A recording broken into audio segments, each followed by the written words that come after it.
జై తెలంగాణ అందరికీ నమస్కారం. ఈరోజు దేశ రాజకీయాలను కానీ రాష్ట్రాలలో జరుగుతున్న రాజకీయాలను గమనించినట్టయితే కాంగ్రెస్ పార్టీ ప్రదర్శన, కాంగ్రెస్ పార్టీ ప్రవర్తన ఏ మాత్రం ప్రయోగకరంగా కానీ ఆశాజనకంగా కానీ లేదని చెప్పాలి.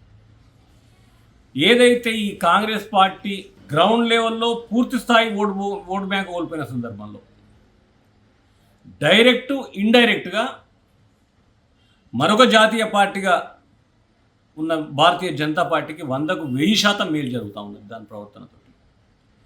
అంటే ఈ కాంగ్రెస్ పార్టీ ఫెయిల్యూర్ అనేది ఆ రాష్ట్రాల్లో బలంగా ఉన్నటువంటి ప్రాంతీయ పార్టీలను డ్యామేజ్ చేయడంలో 100కు 100% సఫలీకృతమైంది, పనిచేస్తూ ఉన్నది. అంటే రెండు జాతీయ పార్టీలు కలిసి ప్రాంతీయ పార్టీలను ఇబ్బంది పెట్టేటువంటి క్రియ కొనసాగుతుంది అనడంలో ఎలాంటి సందేహం లేదు. ఏ ఒక్క రాష్ట్రంలో కూడా కనీస పోటీ ఇవ్వలేనటువంటి దీనస్థితిలో ఇలా కాంగ్రెస్ పార్టీ ఉంది. అంతేకాకుండా ఒకటి రెండు మూడు రాష్ట్రాలలో కాంగ్రెస్ పార్టీ పూర్తిగా వెనుకకు తగ్గి అక్కడ ఉన్నటువంటి ప్రాంతీయ పార్టీకి మద్దతు ఇస్తే ఆ పార్టీలు ప్రభుత్వాన్ని ఏర్పాటు చేయగలుగుతూ ఉన్నాయి. కానీ ఎక్కడైతే పోటీ చేస్తానని చెప్పేసి బీరాలు వలికి వారకొర ఉన్న ముఖ్యమంత్రులను అక్కడ దించి హంగామా చేయబోయిన చోట కంప్లీట్ గ్రౌండ్ లెవెల్లో పడిపోతూ ఉన్నది. ఇదొక రకంగా దేశానికి అరిష్టమే కాంగ్రెస్ పార్టీ. ఇంకా రాజకీయాల్లో కొనసాగడం అంటే దేశాన్ని భ్రష్టు పట్టించడం కోసం మాత్రమే తప్పితే దీనివల్ల ఎలాంటి ప్రయోజనం కానీ ప్రజలకు ఉపయోగం కానీ లేదు.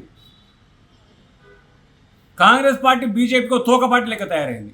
బీజేపీ తోక పార్టీ ఏదంటే కాంగ్రెస్ పార్టీని ముందర పెట్టుకొని ప్రాంతీయ పార్టీలను బీజేపీ దెబ్బ కొడుతూ ఉన్నది. ఇంత గ్రౌండ్ లెవెల్లో జీరో స్టేజ్కి పడిపోయిన తర్వాత ఇంకా ఈ రాజకీయాల్లో కొనసాగడం, ఈ పార్టీ నడపడం అవసరం. ఆ కాంగ్రెస్ పార్టీ నాయకులు వారి జాతీయ రాజకీయాలు, వాళ్ళ జాతీయ నాయకత్వం ఆలోచించాలి. ఏ ఒక్క చోట కూడా మీ ప్రత్యక్షంగా కానీ పరోక్షంగా కానీ మీరు పోటీ ఇవ్వలేకపోతున్నారు అంటే బీజేపీని బాగుపరచడం కోసం, బీజేపీకి అధికారం చేపట్టడం కోసం ఈ రాజకీయాల్లో ఉండడం అవసరమా మీరు అంటున్నాను నేను. ఎందుకంటే ఎట్టి పరిస్థితుల్లో బీజేపీ పార్టీ మీద ఎంత వ్యతిరేకత ఉన్నా కాంగ్రెస్ పార్టీ చేతగానితనం బీజేపీకి కలిసి వస్తూ ఉన్నది. ఒక చేతగాని జాతీయ పార్టీగా చెప్పుకుంటున్న కాంగ్రెస్ ఇంకా రాజకీయాల్లో ఏం ఉద్ధరిస్తాం, ఇంకేం బీగుతామని ఉంటుందో ఒకసారి ప్రజలకు సమాధానం చెప్పాలి. ఎన్నో రాష్ట్రాల్లో ప్రాంతీయ పార్టీలు అత్యంత ప్రగతి సాధించి ముందంజలో కొనసాగుతున్నటువంటి చోట ఆ ప్రాంతీయ పార్టీలను దెబ్బకొట్టడం కోసం ఈ కాంగ్రెస్ పార్టీ పనిచేసుకుంటూ అటు బీజేపీకి ఇండైరెక్ట్గా ఏదో మిత్రపక్షంగానే మారింది తప్పితే మరొకటి కాదు. ఇప్పటికైనా కాంగ్రెస్ పార్టీ పూర్తి స్థాయి విశ్లేషణ జరుపుకొని ఇంకా మాతోటి ఏం కాదు, మా పాత చింతకాయ పచ్చడం మా జాతీయ పార్టీ అని చెప్పుకునే కాంగ్రెస్ పార్టీని జనం నమ్మరు అని చెప్పేసి దాన్ని గ్రహించుకొని తప్పుకుంటే బాగుంటుంది.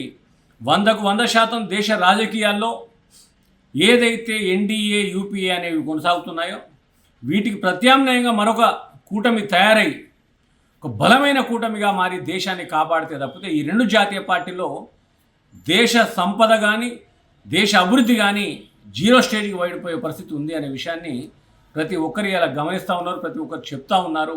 ఈ చేతగాక చావురాక నడుమిరిగి నడ్డిరిగి కూలబడ్డ కాంగ్రెస్ పార్టీ రాజకీయాల్లో తప్పుకుంటే బాగుంటుందని మా భావన.